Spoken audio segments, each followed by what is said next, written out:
Hi viewers, welcome to our channel. ప్రస్తుతం మనతో పాటు ఇమ్మంది రామారావు గారు సీనియర్ జర్నలిస్ట్ ఉన్నారు. వారితో ఒకసారి మాట్లాడదాం. సార్ నమస్కారం. సార్ నమస్తే బాబు. సార్, చంద్రబాబు నాయుడు గారు అధికారంలోకి రాగానే ఇప్పుడు ఇసుక పథకాన్ని కూడా ఫ్రీ చేయబోతున్నారు. సార్, నిర్మాణ రంగంలో ఉన్న వారికి మొత్తం కూడా ఇసుకని ఫ్రీగా అందుబాటులోకి తెచ్చే ప్రయత్నం అయితే చేస్తున్నారు. ఈ నెల 8 నుంచి అయితే అమల్లోకి రాబోతుంది. మరి దీన్ని ఏ విధంగా చూడొచ్చు అంటారు సార్? వైసీపీ పాలన చూసాం, ఇసుక రేట్లు భారీగా పెరిగిపోయన్నారు, ఇప్పుడు ఉచితంగా అందిస్తున్నారు. సో దీన్ని కంపేర్ చేస్తూ మీ ఒపీనియన్ సార్ వీటిపైన? చంద్రబాబు నాయుడు చేసినటువంటి సంతకాల్లో అన్నీ అద్భుతమైన సంతకాలే, కానీ చేయకుండా అమలు చేస్తున్నటువంటి అపురూపమైన వరం ఇసుక అండి. ఇసుక అంటే మనకి తేలిగ్గా కనిపిస్తుంది, కానీ ఇసుక లేకపోవడం వల్ల ఆ అమరావతి పరిసర ప్రాంతాల్లో భవన నిర్మాణ కార్మికులు ఆఖరి దప్పికలతో చచ్చిపోయారండి. ఇసుక లేదు, ఇసుక కొనలేరు. ఫ్రీగా వచ్చే ఇసుకనేమో ఎక్కడికక్కడ రాజకీయ నాయకులు దాదాగిరి చేసి మొత్తానికి ఏంటంటే ఆ డబ్బులు దండుకున్నారు. దాంట్లో ఏవో అండర్స్టాండింగ్స్ ఉంటాయి. ఇప్పుడు ₹1 కోటి వచ్చాయనుకోండి, ఆ ₹1 కోటి వచ్చినట్టు ఆ ₹1 ఎవరెవరికి ఎంతో బేరాలు ఉంటాయి కదా, ఇన్క్లూడింగ్ ముఖ్యమంత్రి. లేకపోతే కంట్రోల్ చేయడం చెప్పండి. ముఖ్యమంత్రి చెప్పినట్టయితే ఇసుక దందాలు చేస్తారా? పోనీ ఏదో ఒక చోట ఇసుక దందా చేస్తానంటే పర్వాలేదు. అక్కడ తిరుపతిలో ఆ పెద్దిరెడ్డి రామచంద్రారెడ్డి రోజా ఆవిడ ఎర్రమట్టి కూడా అమ్మేసుకుంది. అక్కడ ఎర్రమట్టిని కూడా అమ్మేసుకుంది మాట. స్కాము, వేల కోట్లు స్కాము. ఇసుకని అమ్మేసుకున్నారు, ఎర్రమట్టిని అమ్మేసుకున్నారు, తెల్లమట్టిని అమ్మేసుకున్నారు, రాళ్ళు కొండలను అమ్మేసుకున్నారు. ఏమిటండి వాళ్ళ తాలూకు దౌర్జన్యం?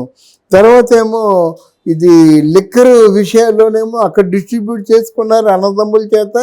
ఎన్ని వేల కోట్లు సంపాదించిందండి ఆవిడ. ఇలాగా వందల వేల కోట్లు సంపాదించినటువంటి వైసీపీ రాజకీయ నాయకులందరూ కూడా వైఎస్ఆర్ కాంగ్రెస్ పార్టీ అధినేత ముఖ్యమంత్రి ఎవరు మన జగన్మోహన్ రెడ్డి గారి తాలూకు భజన చేశారు, ఇంకా చేస్తున్నారు.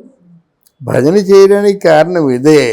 ₹12,000 ఇంట్లో ఉన్నటువంటి రోజా ఈరోజు ₹300 కోట్ల ఇంట్లో ఉంటుంది.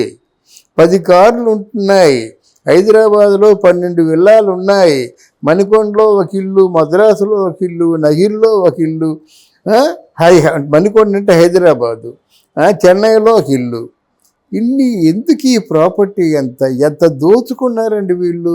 ఇలాంటి వాళ్ళకి గొడ్డలి పెట్టు చంద్రబాబు నాయుడు గారు చెప్పకుండా తీసుకున్న నిర్ణయం. 5 సంతకాలు చెప్పి చేశాడు. అన్నా క్యాంటీన్ కానీ, మెగా డిఎస్సి కానీ కొన్ని ఉన్నాయి కదా, ఇవన్నీ చెప్పి అన్ఎంప్లాయీస్ కానీ ఇవో చెప్పాడు. 5 సంతకాలు అయిపోయినాయి. ఇది చెప్పకుండా చేసినటువంటి ఒక ఆశ్చర్యకరమైన అద్భుతమైన విషయం అన్నమాట. అందరికీ చాలామందికి ప్రాణాలు లేచి వస్తాయి. పక్క రాష్ట్రాల్లో కడుపు నింపుకోవడానికి వెళ్ళే వాళ్ళందరూ తిరిగి వచ్చేస్తారు. కొన్ని లక్షల మంది ఉన్నారండి కృష్ణా జిల్లాలో భవన నిర్మాణ కార్మికులు. చూడండి, ఒంగోలు నుంచి, కృష్ణా జిల్లా నుంచి హైదరాబాద్ వస్తారు భవన నిర్మాణ. పాపం మీ దేవురంటే ఒంగోలు అంటారన్నమాట. ఎందుకంటే అక్కడి నుంచి వచ్చి పని చేసుకుంటున్నారు. ఇక్కడ 5 సంవత్సరాలు పిల్లల్ని వాళ్ళు పోషించుకొని అయిపోయారు. ఆ భార్య పిల్లలు అక్కడ ఉంటే ఇక్కడ పని చేసుకొని డబ్బులు పంపించడు. అటువంటి అస్తవ్యస్తమైనటువంటి పరిస్థితుల్లో చంద్రబాబు నాయుడు గారి తాలూకు ప్రకటన వాళ్ళకి జీవం పోసింది. అయితే ఆన్లైన్లో ఇసుకిస్తూ ఉన్నారు, బాగానే ఉంది. దీని మీద ఎవరు నిఘా వేస్తారు? బట్ మీతో అంటే వాళ్ళు చేసిన వాళ్ళు మీ తాలూకు పార్టీ వారు కూడా చేయొచ్చు కదా. ఏ పార్టీ వాళ్ళు చేసినప్పుడు కూడా శిక్ష తప్పదు అనేటువంటి భయం ఉండాలి వాళ్ళకి. సార్, అంటే ఇప్పుడు ఫ్రీగా ఇసుక పంపిణీ కార్యక్రమం మొదలు పెట్టబోతున్నారు కదా, అసలు పేదవాళ్ళకి ఫ్రీగా ఇస్తాడు, అంతేగాని లారీలతో టన్నులతో ఇచ్చేయమంటే ఎలాగవుతుంది? ఆ ప్రభుత్వానికి ఆదాయం రావాలి కదా. అంటే సార్, దీనివల్ల రియల్ ఎస్టేట్ రంగమే అంటే లాభం జరుగుతుంది, మిగతా వాళ్ళకి కాదు అన్న ఒక విమర్శ కూడా వస్తుంది. ఎవరు చెప్పాడండి? పేదవాడు ఇల్లు కట్టుకోవాలండి. పేదవాడికి ఫ్రీగా ఇస్తే ఇల్లు కట్టుకుంటాడు, లేదా తెచ్చుకొనలేడు. ఒక లారీ లోడ్ కావాలంటే 20,000 ఎవరు కొంటాడు? ఆ ఫ్రీగా ఇస్తుంటే నేను కట్టుకోవచ్చు, మీరు కట్టుకోవచ్చు. ఇసుక కేటాయించే డబ్బంతా కలిసి వస్తుంది కదా. తర్వాత రియల్ ఎస్టేట్ అంటే రియల్ ఎస్టేట్ ఉంటే ఎంతమంది బాగుపడతారండి? భవన నిర్మాణ కార్మికులు బాగుపడతారు, కార్పెంటర్స్ బాగుపడతారు, ప్లంబర్లు, ఎలక్ట్రీషియన్స్, కొన్ని లక్షల మందికి ఉపాధి కదండి అది. తెలుగుతో మాట్లాడతారేంటి? పెయింటర్లు, వీళ్ళందరూ కొన్ని లక్షల మంది హ్యాపీగా ఊపిరి పీల్చుకొని ఉంటారన్నమాట. ఇప్పుడు అమరావతి పనుల్లో ఎంతమంది వెళ్ళారు? ఒకరిద్దరు 100, 1000 చాలదు కదా, కొన్ని వేల మంది వెళ్ళి పనిచేయాలి. ఈరోజు కొన్ని వేల మంది ఇళ్లలో దీపాలు వెలుగుతున్నాయి, అన్నం తింటున్నారు. దీన్ని వ్యతిరేకించేటువంటి పార్టీ ఎవరైనా, మనుషులు ఎవరైనా, వాళ్ళు అన్నం తింటున్నట్టు కాదు, మట్టి తింటున్నట్టు లెక్క. అది పేదవాళ్ళకి ఇస్తారు ఇసుక అంతే, కానీ రియల్ ఎస్టేట్ వాళ్ళకి ఎందుకు ఇస్తాడు? కానీ నామినల్గా అమౌంట్ తీసుకుంటాడు. దీని మీద బ్లాకుల్లో తీసుకోవడం, ఆన్లైన్ ఏమో వాళ్ళే ఆన్లైన్ చేసి నీకు రాలేదు, నీ అప్లికేషన్ సరిగ్గా లేదు, ఇలాంటి పిచ్చి పిచ్చి వాగుళ్ళు ఏమి లేకుండా నీకు కావాలి కదా, ఎన్ని లారీలు తీసుకుంటే తీసుకో, దాన్ని మామూలుగా ప్రభుత్వాన్ని చెల్లించవలసిన. మరి రెండో కంటికి రెండో చేతికి దక్కకుండా ప్రభుత్వానికే నేరుగా వెళ్ళాలి. ఇప్పుడు అబ్కారీ కూడా, లిక్కర్ కూడా అదే చేస్తున్నాడు అన్నమాట. నో క్యాష్ బిజినెస్, ఏదైనా ఆన్లైనే అంతే. ఆన్లైన్ తెలిసిపోతుంది, సాయంత్రం అయ్యేసరికి ఎవరెవరు ఎన్ని లక్షలు బిజినెస్ చేశారో తెలిసిపోతుంది అన్నమాట. అంత పారదర్శకంగా ఉండాలి. కానీ ఏదో మన నమ్మకస్తులు అంటే ఈరోజు నమ్మకస్తులు రేపు ఉండడు కదా, నెల పోయిన తర్వాత డబ్బు మీద దాచిపడుతుంది కదా, సంవత్సరం పోయిన తర్వాత అక్కడ పెద్ద లీడర్ అయిపోతాడు. వాళ్ళ మీద ఆధారపడి కొంత రౌడీలు ఉంటారు, వీళ్ళందరినీ పెంచడం కోసం మళ్ళీ దందా చేయాలి. ఇవన్నీ రొటేషన్ కదా. అందువల్ల పారదర్శకత ఉండాలి, నిఘా ఉండాలి. అది ఇసుక విషయంలో చంద్రబాబు నాయుడు చేసిన చాలా, అంటే వరాలు ఇచ్చాడు, కానీ చెప్పకుండా ఇచ్చినటువంటి వరం ఇది ఇసుక. సార్, అప్పుడు వైసీపీ ప్రభుత్వం ఉన్నప్పుడు ఇదే ఇసుక చాలా ఎక్కువ రేటుకి అమ్మేవారు, ఆ ఇసుక స్కామ్ జరిగిందని కూడా చెప్పేసి ఆరోపణలు వినిపించాయి. ఇప్పుడు అదే ఇసుకని ఫ్రీగా అందించే ఒక కార్యక్రమాన్ని చంద్రబాబు నాయుడు తీసుకొచ్చాడు. ఏ విధంగా చూడొచ్చు అంటే సార్ అప్పుడు అంత అక్కడ వైఎస్ఆర్సీపీలో స్కామ్ మామూలు కాదండి. వైఎస్ఆర్సీపీలో వాళ్ళ మనుషులకే ఇసుక ఇచ్చాడు, మిగతా వాళ్ళకి ఇసుక లేదు ఒకటి. రెండవది వాళ్ళ మనుషులు చెప్తేనే ఇసుక ఇచ్చాడు, దాంట్లో లంచాలు తీసుకుండేవారు, విపరీతంగా లంచాలు తీసుకుంటుండేవారు. వైఎస్ఆర్సీపీలో మామూలుగా వాలంటీర్లు అండి, ఈ పెన్షన్ ఇస్తే 100 రూపాయలు, అప్పుడు ఇప్పుడు ఎంతో తెలియదు, ఇప్పుడు లేరు అనుకోండి. ఆఫ్కోర్సు తెల్ల కార్డు ఇస్తే ఎంత, రేషన్ కార్డు ఇస్తే ఎంత, డ్వాక్రా లోన్ ఇప్పిస్తే ఎంత, బాటా రేట్లు పెట్టేశారన్నమాట. అందరికీ తెలుసు, అవునానికి వాడికి 5,000 కదా ఇస్తున్నారు, ఊరుకుండేవారు అనమాట. ఇప్పుడు అలా జరగదని వీళ్ళు లేదు కదా. వీళ్ళు ఉద్యోగస్తుల్లో ఖాళీ సంతకం పెట్టేసి ఖాళీగా కూర్చున్న వాళ్ళని, నాయన మీరు ఎంప్లాయ్మెంట్లు మీరు అంటే ఎంప్లాయీస్ కదా, మీరు పని చేయండి, మీ పని ఉంది, నెలకు 1 రోజు పని లేదా 2 రోజులు పని అని చెప్తుంటే వాళ్ళ చేత తెల్లారికి ముందు ఇళ్ళకెళ్ళి పెన్షన్లు ఇచ్చే విధంగా చేస్తున్నారు. మరి అప్పుడు వాలంటీర్లు లేకపోతే పెన్షన్లు అందరూ చచ్చిపోతారని చెప్పేసి 33 మంది ముసలోళ్ళని చంపేశారు వైఎస్ఆర్సీపీ. ఎందుకు అందవు? పని చేయించుకోవాలన్నమాట. అలాగా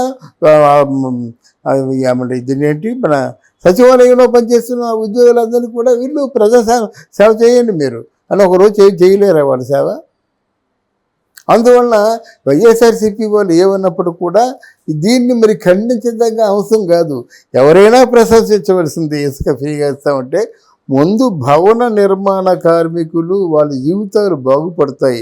ఈ 5 సంవత్సరాలు అప్పులు పాలైపోయి అందక పెన్షన్లు ఏవి అంటే మామూలుగా ఏ పథకాలు రాక చాలామంది బాధపడుతున్నారు అన్నమాట. ఏ పథకం వచ్చినా అన్నారండి, పేదవాళ్ళు ఎలా ఉంటుందంటే ఒక 5,000 వస్తే 5 రోజులు అయిపోతాయి. ఇది భవన నిర్మాణ కార్మికునికి అలా కాదు, ఏ రోజు ఆ రోజే వస్తుంది. చక్క ఏదో వెనకేసుకుంటారు. అది కొంతమంది పెద్ద భవన నిర్మాణ సంస్థలు ఏంటంటే వారానికి ఒకసారి సాటర్డే ఇస్తాయి డబ్బులు. మనకి తెలుస్తుంది ఎంత మనం బిగించుకుందాం, ఎంత మనం ఖర్చు పెట్టుకుందాం, అది బాగుంటుంది అన్నమాట. అలాగే కదా పిల్లలకి పెళ్ళిళ్ళు చేయడం, సజించుకోవడం చేస్తున్నారు.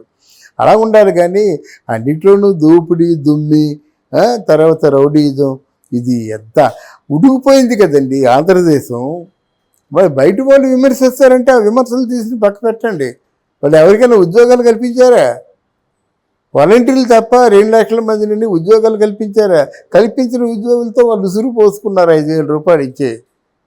వాళ్ళు మాట్లాడే నైతికమైన హక్కు ఉంటుందా? అదే అంటున్నాడు. వాళ్ళు మాట్లాడితే వీళ్ళు ఖండించరేమండి, నోరు పోయి అది కాదు అని చెప్పాలి కదా. చూస్తారంటే ఈ ఫ్రీ స్కీమ్ల పైన అంటే ఏ విధంగా చూడొచ్చు? అప్పుడు తెలంగాణలో ఫ్రీ బస్ ఇస్తే ఈ ఫ్రీ స్కీమ్ పైన ఒక విమర్శ అయితే వచ్చింది.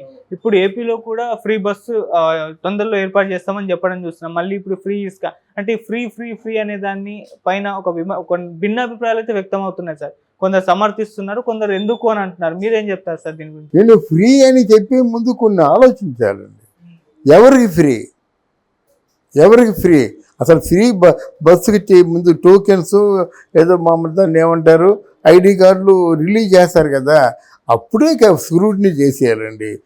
మామూలుగా డబ్బులు పేదవాళ్ళకి, కొంచెం ఏజ్ 45 సంవత్సరాలు దాటిన వాళ్ళకి, ఆడపిల్లలకి ఇలా కొన్ని కేటగిరీ వైజ్గా వాళ్ళు ఫ్రీ చేసినట్టయితే బాగుంటుంది. కానీ మంచి వయసున వాళ్ళు ఆడవాళ్ళు ఉన్నారు కొన్ని ఫ్రీ కాకపోతే ఆటోలో వెళ్తారు, లేకపోతే క్యాబ్లో వెళ్తారు. వాళ్ళకి ఎందుకండి? పిల్లలు వెళ్ళలేరు, భయం. పిల్లలకి ఇవ్వాలి. ఒక 50 సంవత్సరాలు దాటిన స్త్రీలకి ఇవ్వాలి. ఏమో బస్సాకి పోయి పడిపోతారేమో అనే ఉద్దేశంతో. అలా కాకుండా మొత్తం అందరినీ మరి బస్సులో కొట్టుకుంటున్నారంటే ఏంటి? బలం ఉన్నోళ్ళే కొడతారు, బలహీనలే కొడతారు, కూర్చుండిపోతారు దగ్గర. అంటే బస్సుల్లో కొట్లాట జరుగుతున్నాయంటే మీరు ఇచ్చినప్పుడు, మీరు ఐడి కార్డులు ఇచ్చినప్పుడు మీరు పొరపాటు చేశారు. ఆ పొరపాట్లు జరగకుండా చంద్రబాబు నాయుడు అలాగైతే పెద్ద గొడవలు ఏమి జరగవు. బలిష్టంగా ఉందనుకోండి, కోపం ఎక్కువ ఉంటుంది. కోపం ఎక్కువ ఉన్నదేమో ఒక మనిషిని తోసేస్తుంది, తోస్తే నలుగురు వస్తారు, ఇలా గలబాలు జరుగుతాయి. అలా కాకుండా ఒక సర్టన్ ఏజ్ పెట్టుకోవాలి. పిల్లలకు కూడా ఇంత ఏజ్ వరకు వెళ్ళొచ్చు. సపోజ్ 12-15 సంవత్సరాల వరకు వెళ్ళొచ్చు అంటే చక్కగా వాళ్ళు ట్రావెల్ చేస్తారు. అది లేకుండా మొత్తం దొమ్మి దెబ్బలాట్లాగా అందరూ వెళ్ళిపోవడం, ఒకళ్ళు తోసుకోవడం, కింద పడిపోవడం, పైకి పడిపోవడం, ఇది కరెక్ట్ కాదు. దీని గురించి ఆలోచన చేస్తారు. ఆలోచన చేయకుండా మాత్రం ఐడి కార్డు ఇస్తే మళ్ళీ అభాస్పాలు అవుతారు. తర్వాత ఏమో ఏపీఎస్ఆర్టీసీకి ఎంత నష్టం. ఇప్పుడు ఆడవాళ్ళు కాకుండా మగవాళ్ళే ట్రావెల్ చేస్తే ఇన్కమ్ ఎంత వస్తుంది, డెఫిసిట్ ఎంత వస్తుంది, ఆ డెఫిసిట్ని ఎక్కడి నుంచి పూడ్చాలి అది కూడా చూసుకోవాలి కదా. ఫ్రీగా ఇస్తున్నారండి. ఓ సంస్థ ఉందండి ఏపీఎస్ఆర్టీసీ వస్తుంది, ఆ సంస్థకి రావాల్సిన మూలధనంలోంచి జీతాలు ఇస్తుంది. జీతానికి ఎంత డెఫిసిట్, అది ప్రభుత్వం మిగిలిన స్థాయిలో ఉందా లేదా, ఇవన్నీ ఆలోచించుకోవాలి కదా. వాళ్ళకి వచ్చిన రాబడి కాకుండా ఎక్కడి నుంచి తెచ్చుకొస్తారు? ప్రభుత్వాన్ని అడుగుతారు. ఆ ప్రభుత్వం జీతాలకేం డబ్బులు ఇవ్వరు కదా. జీతాలు డబ్బులు ఇవ్వాలంటే అంత డబ్బు ప్రభుత్వంలో ఉందా? ఇవన్నీ ఆలోచించుకొని ఆ కార్యాచరణ మొదలు పెడితే బాగుంటుంది. కానీ